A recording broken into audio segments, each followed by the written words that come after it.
Olá pessoal, tudo bem com vocês? A Prova Lendo no Ar, trazendo hoje a análise dessa obra, Mrs. Dalloway, da Virginia Woolf. Bom, como o Kafka, que a gente viu no A Prova Lendo 2, esse aqui também tem um dos inícios de romance mais famosos do mundo. Tá? Diz o seguinte: Mrs. Dalloway disse que ela própria iria comprar as flores. Ponto. E aí começa a história deste dia, que vai terminar numa festa e que vai nos contar sobre Clarissa Dalloway, a personagem central desse romance, entre outros personagens que vão surgindo. O que vai acontecer? Clarissa tem que dar uma festa, fala para sua empregada Lucy que ela mesma compraria as flores e vai sair por Londres e a gente vai junto com ela, certo? O interessante aqui, chegando no século XX, nas narrativas do século XX, é que Mrs. Dalloway inova muito na linguagem e na técnica narrativa, quando vai propor para a gente um mergulho, na cabeça dos personagens que ela vai revelando, que a Virginia Woolf vai revelando para a gente.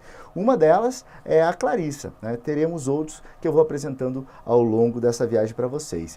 A gente chama esse tipo de narrativa de discurso indireto livre, aonde a gente fica um pouco contaminado com as ideias do personagem, Parece que está ali com um narrador de terceira pessoa, onisciente, aquele que sabe tudo, mas não, ele é um narrador que ele vai colocando, além da sua voz, a voz dos personagens para nos contar essa história. Então ele é um narrador meio que vai se contaminando, se deixando sujar pelas ideias de quem ele vai nos apresentando. E a primeira personagem que ele nos apresenta é justamente a Clarissa, que sai por Londres, vai dar um passeio até a floricultura para comprar as flores prometidas e vai vendo as coisas, vai percebendo as coisas e vai lembrando da festa que tem da noite e pensa, o que será que o Peter Walsh pensaria disso? Peter Walsh é um ex-namorado dela, um grande amor dela. Ela fica pensando nessas coisas. O texto, no começo, quem vai ler esse livro, fica meio confuso, até você entender esse tipo de narrador indireto, você vai penando um pouco para entrar na história, mas é demais quando você percebe que ela está pensando e pensando assim ao léu. Então daí você vai se contaminando, vai entendendo o que ela está pensando, de repente, quando você está dentro dela, quando você está ali já pensando com ela, o narrador escapa e parece que entra na cabeça de outra pessoa. É como se fosse uma câmera que vai entrando num personagem, depois se dirige a outro. E esse outro personagem a qual o narrador se dirige é o Septimus. Septimus foi um ex-soldado que lutou na Primeira Guerra, então esse é um pouco do pano de fundo, o entre guerras, a Primeira e a Segunda Guerra Mundial. E o Septimus tem problemas mentais, o cara está muito abalado, tem sequelas de guerra. E vive muito atormentado pela morte de um amigo dele chamado Evans. Ele vê o Evans, ele fala com o Evans, ele grita pelo Evans, Evans, não vem aqui, cuidado, porque esse cara morreu na guerra. E parecia ele muito íntimo, muito próximo desse sujeito. Bom, ele está acompanhado de sua esposa, os dois estão passeando e sua esposa está muito chateada porque casou com um cara e ela é uma italiana, conheceu ele nesse período da guerra, gosta muito dele, mas vê que ele sofre e ela sofre junto por conta das condições mentais que ele apresenta. O cara está mergulhado numa loucura. Bom, esses pensamentos vão fluindo, acontecem algumas coisas na rua, a gente vê pelo olhar do Septimus, um carro real chegando, o carro da realeza chegando, e depois pelo olhar da Clarissa. Aparece também um avião no céu, soltando fumaça e deixando um recado comercial no céu, e é o momento em que Clarissa já comprou as flores e está voltando para casa, entrega as coisas para Lucy e fala assim, olha o céu. Aí você começa a entrar na história. Então as primeiras 20 páginas, dá uma chance para o livro e vai entendendo isso. É sensacional a maneira como a Virginia Woolf narra a história. Bom, vai começar os preparativos da festa, ela está em casa, vai resolver costurar um vestido, arrumar alguma coisinha, e de repente ela escuta uma voz que faz tempo ela não escutava é a voz do Peter Walsh, o ex-namorado que eu comentei para vocês. E eles têm, né, ele sobe lá na sala e conversa com ela, eles têm uma conversa muito intensa. Ele chega, né, ele conta que agora ele já largou uma esposa, tá com uma outra namorada, que inclusive tem 2 filhos, e veio tratar do divórcio dessa mulher, que é casada, e tá muito emocionado de estar ali com a Clarissa, e ele começa a chorar, né? Na verdade, a gente daí começa a entrar na cabeça do Peter Walsh, esse narrador, e nós vemos que ele sofre, mas sofre muito por causa da Clarissa. Ela foi o grande amor da vida dele. Então a gente tem também esses flashbacks, né? E o narrador não vai te avisando muito, você não tem capítulo dentro do livro, você não tem nada. O narrador vai te escapando, vai te jogando para o passado, vai te jogando para o presente. Mas você vai conseguir entender isso, né? Experimenta, é bem legal isso. Bom, a gente fica sabendo então que o Peter Walsh é esse cara apaixonadíssimo pela Clarissa. A Clarissa também gostava dele, eles namoram, né, tem um relacionamento. Entretanto, a Clarissa vai casar com Richard Dalloway, né, o Sr. Dalloway, o Mr. Dalloway. Esse cara é o cara que conseguiu né, colocá-la nos eixos. Ela via no Peter um cara legal, um cara pra frente, um cara, né, bom astral, só que via era meio doidinho, o cara tinha umas ideias meio loucas, tal. Não era o cara comportado como o Richard Dalloway. Inclusive, ela vive muito bem, confortável, ela é uma mulher rica, sabe, uma inglesa muito rica. O seu marido pertence à Câmara, né, ao Congresso Britânico, é um dos homens que legisla na Inglaterra. Então, um sujeito que tem uma posição política e econômica muito favorável. E ela optou, e isso é um dos pensamentos do livro, por essa vida confortável, essa vida sólida e tranquila. Isso vai ser um dos pensamentos que ela vai lidar durante esse dia. O livro todo, portanto, se passa em um dia na vida dessa mulher que sai para comprar flores e vai se preparar para dar uma festa para os amigos dela e principalmente para os amigos do seu marido, o Mr. Dalloway, ok? Bom, Peter Walsh está ali, ele chora, um pessoal entra na casa e os dois não conseguem terminar essa conversa. Depois ela vai mandar uma cartinha no hotel para ele, falando assim, gostei muito da sua presença. E quando ele está indo embora da casa dela, ela fala assim, vem na minha festa, hoje à noite, apareça aqui em casa, venha na minha festa. Outra personagem muito importante que a gente fica conhecendo é a Sally. Sally era uma grande amiga da Clarissa e do Peter Walsh na juventude deles. Então os caras frequentavam festas juntos, se reuniam, conversavam, trocavam ideias. O livro tem um pouco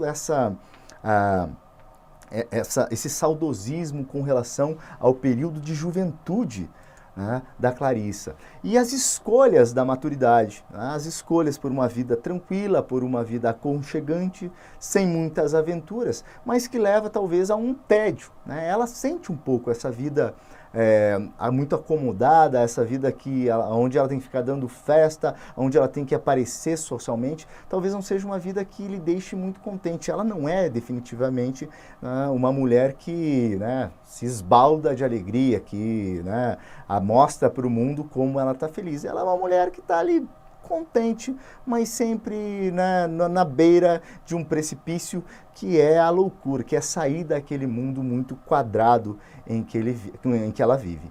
E o ponto, né, de confronto é justamente a Sally. A Sally, quando jovem, era uma menina super para frente, então ela gostava de fumar charuto, por exemplo, que era algo completamente fora dos padrões da época, uma mulher fumando charuto. Ela tinha ideias sobre as mulheres, o que as mulheres deviam não fazer, né? E isso dá um pouco da ideia, até porque a Virginia Woolf vira, né, ou é adotada pelas feministas como uma das mulheres, né, símbolo do início desse movimento feminista, né? Não que a Virginia seja participou de um movimento feminista, mas ela já demonstra um pouco esse olhar de um lugar em que as mulheres têm que ocupar. A Sally é um pouco isso, né? Ela vai contrastar, a Sally jovem, né, vai contrastar com essa Clarissa envelhecida.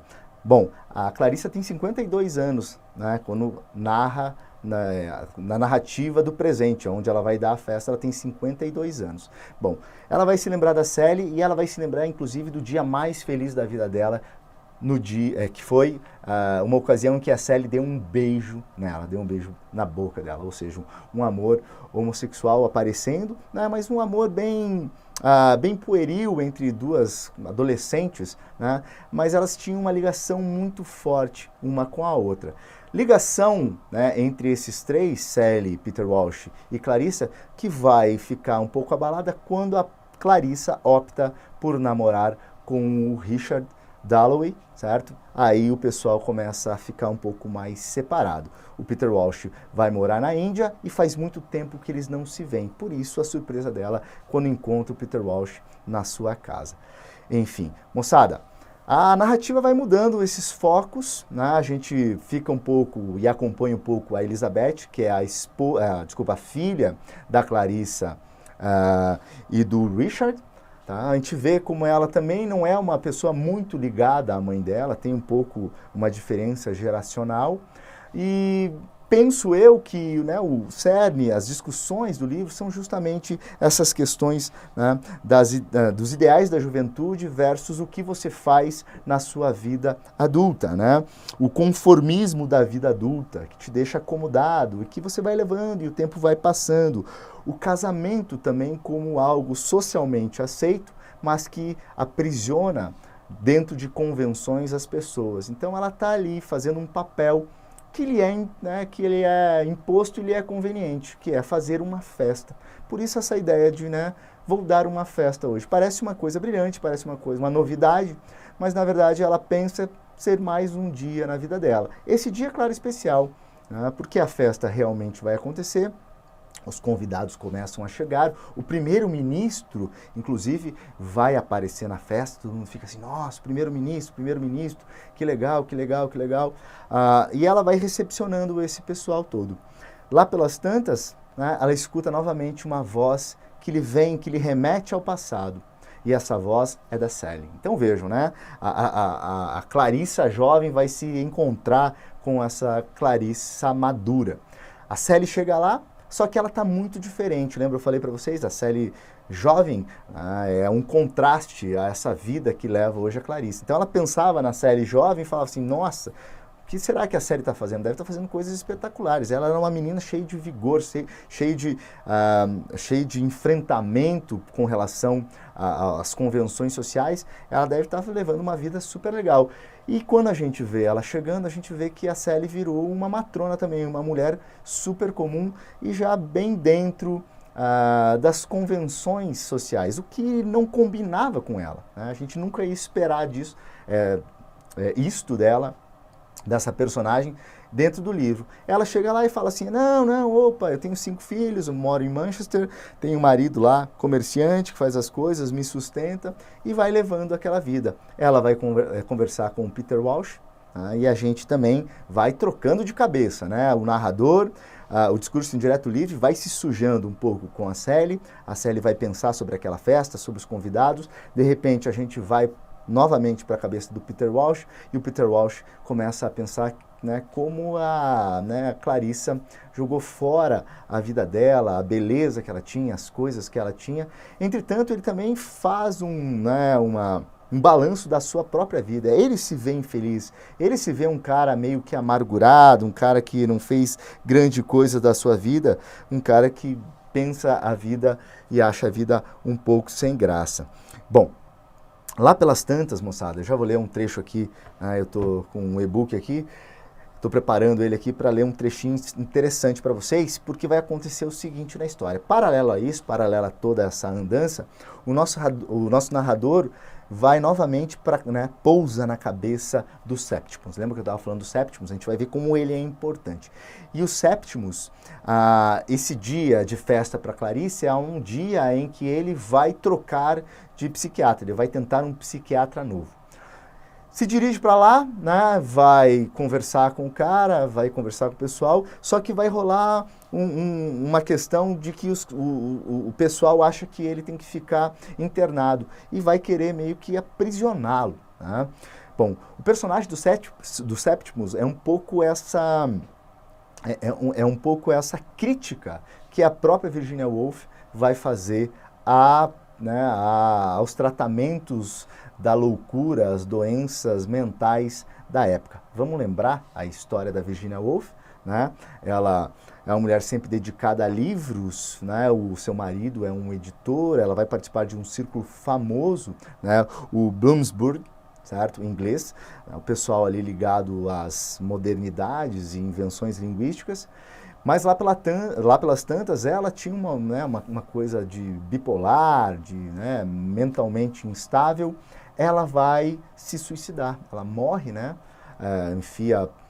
Põe um casacão muito grande, enfia pedras no seu bolso e entra num rio e vai morrer afogada. Né? Uma morte, assim, lamentável e muito full. Né? Você fica pensando, meu Deus, o que passava na cabeça dessa mulher para ela precisar fazer isso. Então, a Virginia Woolf viveu muito isso, esse desassossego. Então, quando a gente vê o Septimus, a gente vê muito sofrimento que talvez ela tenha passado, né? Mas é muito, muito ligada a esse sufoco que a própria autora deve ter passado em vida. O Septimus é isso, né? Um cara que está lá no seu próprio mundo, sofrendo por conta dessas feridas de guerra.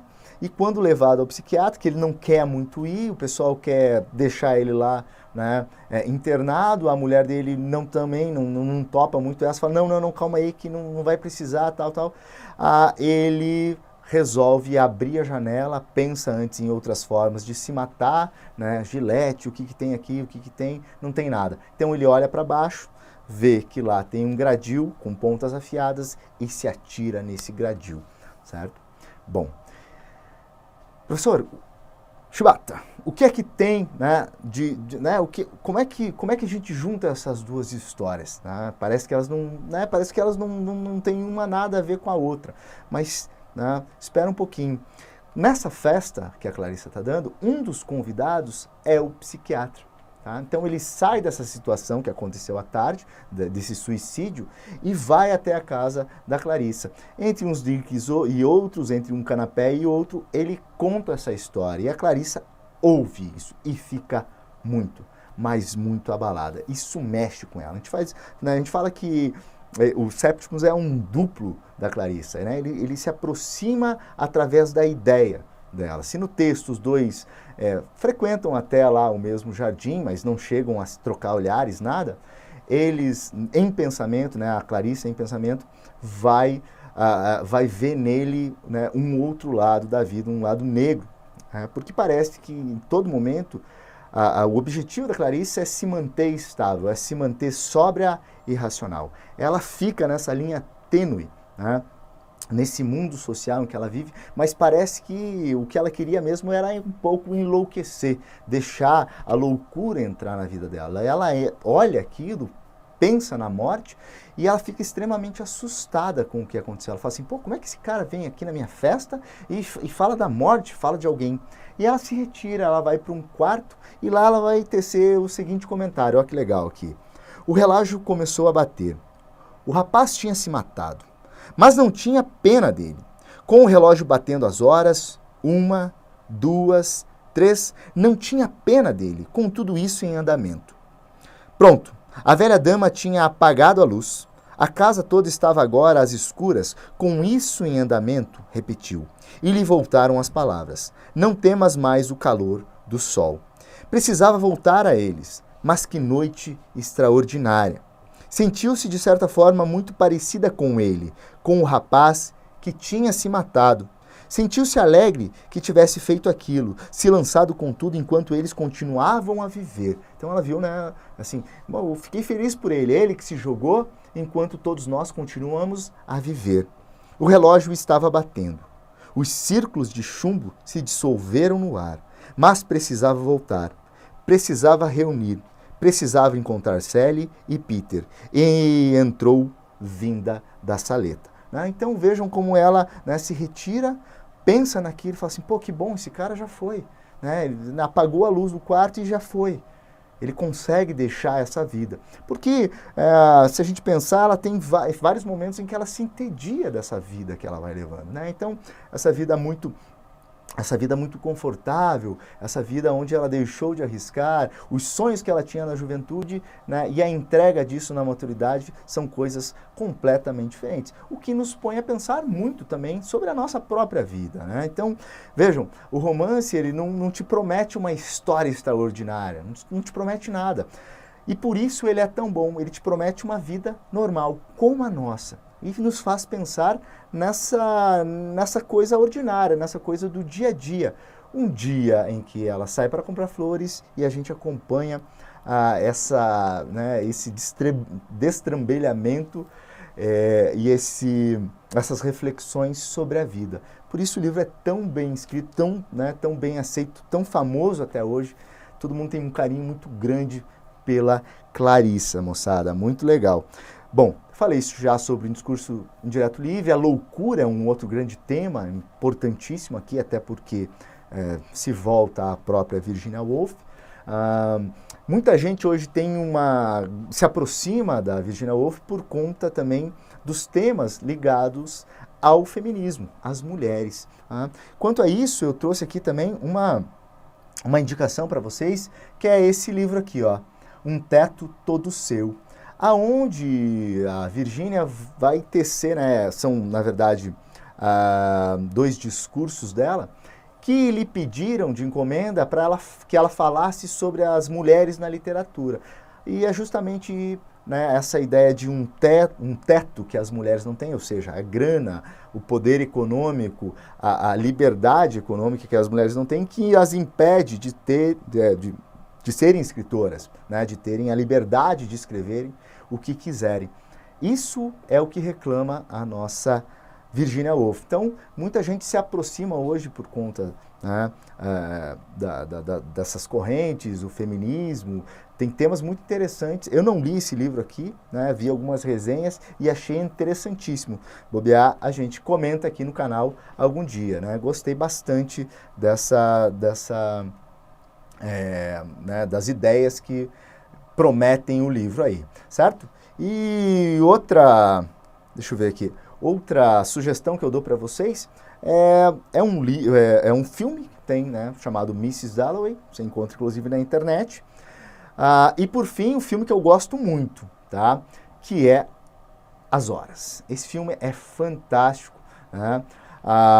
É a vida de 3 mulheres, uma delas, né, a Virginia, outra a Mrs. Dalloway, mas já em Nova York, já, né, atualizada, mas vai falar da vida de 3 mulheres que estão ali nas suas vidas, entediadas, dentro de casamentos, e vão, né, dentro desse dia que elas vão passar, nos surpreender com algumas questões, alguns pensamentos, e algumas novidades, né? Claro, né? O livro é pesado, né? Tem suicídio, tem morte, tem essa questão, né, de uma reflexão sobre o tédio da vida, que sim, o filme também vai carregar e vai trazer consigo.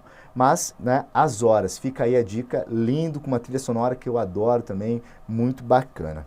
Certo, moçada? Deixa eu ver se me esqueci de algo aqui nas minhas anotações. Bom, o livro é publicado em 1925, já falei, e a ação se passa em 1923. A Mrs. Dalloway. Espero que vocês tenham gostado. Já deixo deixar indicado aqui o nosso próximo A Prova Lendo, que vai ser esse livro aqui do Umberto Eco, chamado Número Zero. Umberto Eco, o pessoal conhece bastante pelo Nome da Rosa, né? Um famoso livro dele, O Nome da Rosa, que ganha um filme também muito bacana.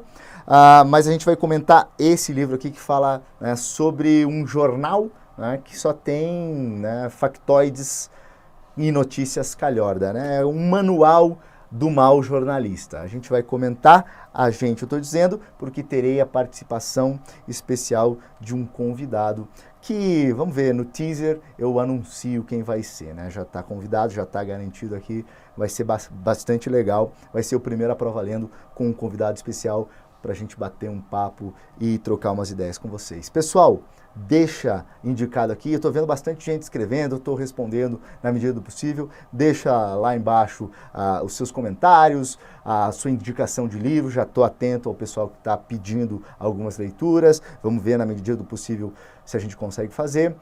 Vai falando se está gostando, vai compartilhando, vai dando um joinha no YouTube, vai dando um joinha aí no Facebook, que o negócio vai crescendo, vai crescendo, vai crescendo e vai virar, né, com sorte, um canal bacana para a gente se entreter e ter bastante cultura para trocar, né, as nossas melhores lembranças da literatura. Tranquilo?